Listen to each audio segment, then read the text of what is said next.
So, ayun ano, what's up sa inyo mga kayar? Mag-vlog lang tayo ngayon dahil tayo ay pauwi na galing trabaho. Nandito tayo ngayon sa may parking lot. So, sa mga hindi nga pala nakakaalam no, mga kayar, dito ako nagtatrabaho sa may Landang Ortigas. Dito talaga sa Ortigas, sa may AUB Park Royal, no? Share ko lang sa inyo mga kayar. Pauwi na tayo. Vlog ko lang itong pauwi ko kasi minsan na ako makauwi ng gantong tanghali pa eh. So, kamusta tayo mga dyan mga kayar, no? Tayo ay palabas na.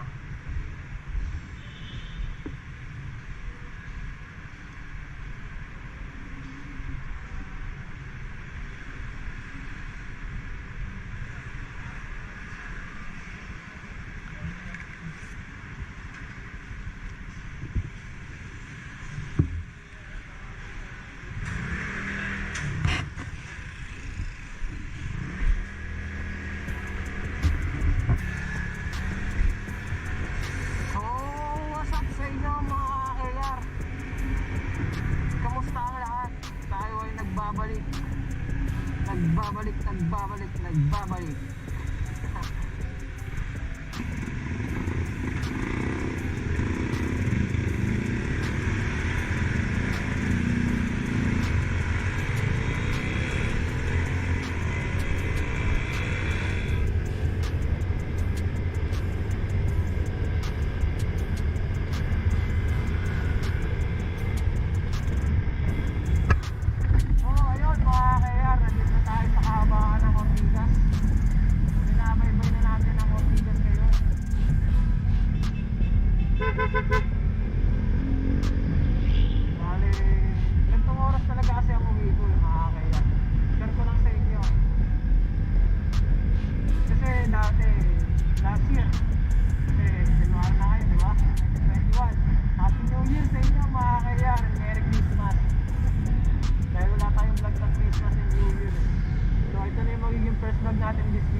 Tigas ng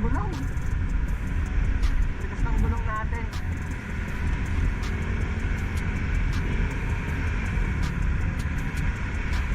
Napala mga kayar, kamustahan yung New Year and Christmas? Naging masaya ba ang lahat? Ngayon na lang ulit tayo nakapag-vlog kasi masyado tayo naging busy. Talaga ba? Tayo naging busy no mga kayar. Siyempre priority pa rin natin ang pagtatrabaho. By the way, itong camera kong gamit ngayon is GoPro Hero 6. Shout out sa mga nabilang ko ng GoPro Hero 6 na actually second hand ko lang naman ito nakakuha eh. So good deal din siya dahil binenta niya sa akin ng saktuang presyo lang din, abot kaya, budget meal na kumbaga. May mga kasamang accessories na rin to with 2 batteries na original na GoPro, and yung mahabang tawag doon, may tawag 3-way, and may 3-way teresin tayo na GoPro na pad tsaka GoPro selfie stick. Yung ganun yung ano niya. May tawag dun eh, kalimutan ko lang.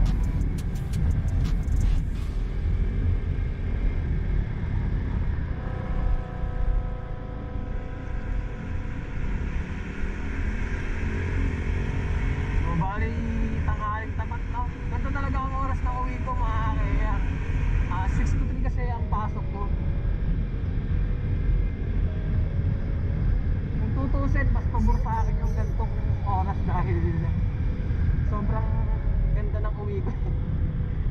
maaga, walang traffic, mainit nga lang. Pero normal na sa Pilipinas ang mainit eh. Ang inaano ko lang kasi yung traffic.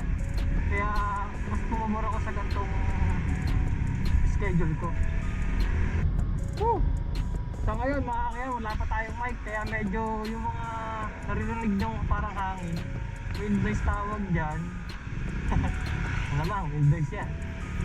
Kasi wala pa tayong pambili ng mic adapter tsaka yung mic na boya.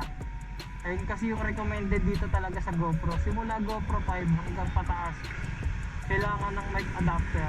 Kahit naman sa GoPro 4 eh, pero sa GoPro 4 kasi mas mura, tsaka iba yung ano niya, mic adapter kumpara sa start ng GoPro 5. Mas mahal ang mic adapter ng GoPro 5. Tsaka mag-ano naman ako mga kayar eh, mag-vlog ako ng setup ko sa camera kapag nakabili na tayo ng mic adapter tsaka yung mismong mic na boya. Kasi karamihan ng mga vlogger, ng motovlogger talaga ayun yung gamit. Siyempre kung saan natin nakikita yung magagandang audio, magagandang quality ng video, so buy na rin tayo, di ba? Malay natin.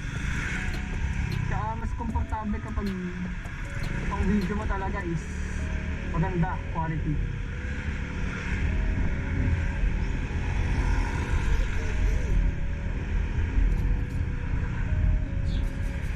Hindi nyo man naririnig maayos yung sinasabi ko mga kaya pasensya na kasi wala pa talaga tayong mic.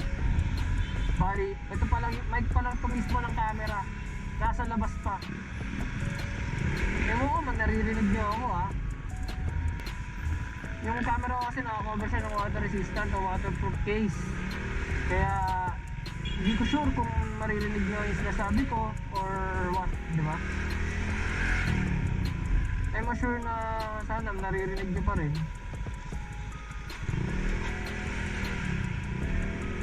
Kasi iba pa rin ang naka-mic. Buo, nasa loob mismo ng helmet yung mic mo. Kaya kahit sobrang hina ng boses mo, maririnig at maririnig ka. Kaya sige yan, kaya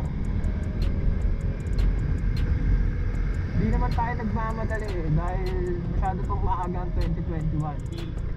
Marami pang time para makapag invest sa mga ganyang bagay, mic and adapter. Sa ganun, nasa lulawan na lang yan. Kung tama man, kung mali man ako, tama nyo na lang din. So, shoutout sa AUB. AUB, shoutout. Mabisa ka.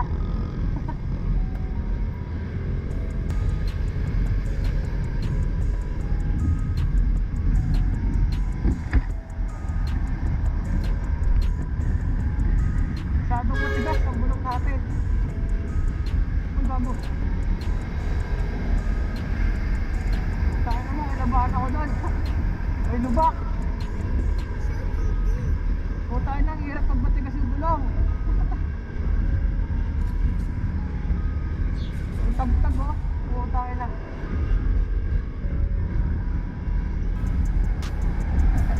Okay. Tugtog to. Masyadong napatigas yung gulong. Nabagalan ko lang, kaya pinapakaramdaman ko lang makakaya. Kasi bakit din ang kalsada rito eh oh. Bali, nandito na tayo sa Katipunan. Katipunan, no? Kung tayo na, kung tagtag, no?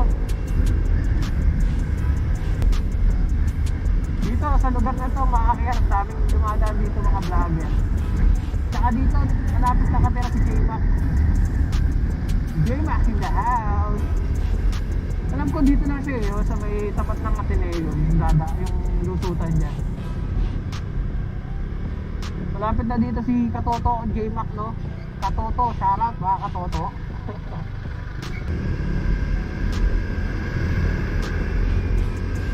So, ganito lagi dito, no? Sa Katipunan. Puro truck ang kalaban mo talaga dito. Kaya kailangan alerto kayo.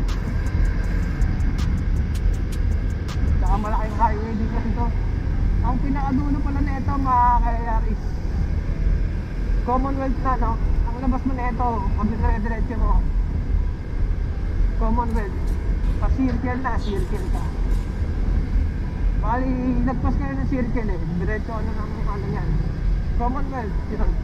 Pinaka-exact location na ito ng dulo niyan. Pag dire-diretso mo yan, Commonwealth na. So, malapit tayo mga KR. Isang liko na lang. Pare dalawang liko kasi huling liko, pinakakanto na namin.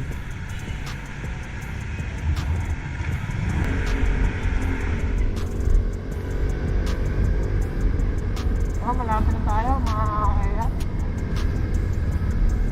Dito na tayo sa may CP Garcia.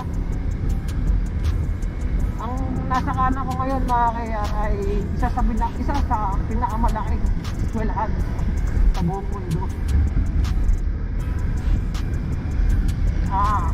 UP Diliman. University of the Philippines Diliman. Ito yun mga KR, no? Ayan. Yung binabaybay ko, UP to mga KR. Pag pumasok kayo sa loob yan, sobrang laki. Ayun yung school na may jeep sa loob. Pwede kang mag-bike ng ano, may jeep pa, diba? Saka yung mga tao dyan, saludo ako sa mga tao na nandyan. Mga matatalino rin.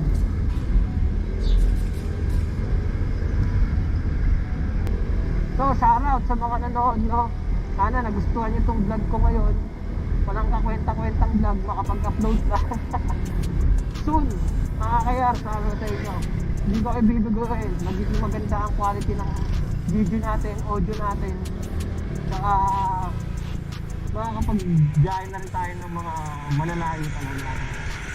Adventure. So dito ko na rin tatapusin yung vlog ko mga KR, no? Bigala lang tayo rito kasi tayo ay liliko.